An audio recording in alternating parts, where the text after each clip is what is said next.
ગાંધીનગર ખાતે મહારાણા પ્રતાપની 486મી જન્મ જયંતિ નિમિત્તે રાજપૂત સમાજ દ્વારા ભવ્ય શોભાયાત્રાનું આયોજન કરવામાં આવ્યું હતું.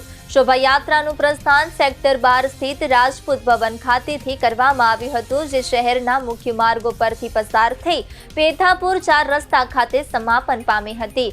યાત્રા દરમિયાન વિવિધ સ્થળોએ સમાજના આગેવાનો અને નાગરિકો દ્વારા શોભાયાત્રાનું ઉષ્માભર્યું સ્વાગત કરવામાં આવ્યું હતું. ગ5 ખાતે શ્રી સમસ્ત બ્રહ્મ સમાજ ગાંધીનગર પરિવાર દ્વારા શોભાયાત્રાનું ભવ્ય સ્વાગત કરવામાં આવ્યું હતું. આ પ્રસંગે ગુજરાત બ્રહ્મ સમાજના અધ્યક્ષ ડોક્ટર અશ્વિન ત્રિવેદી સહિત અનેક મહાનુભાવો ઉપસ્થિત રહ્યા હતા અને મહારાણા પ્રતાપના જીવન મૂલ્યોને યાદ કર્યા હતા.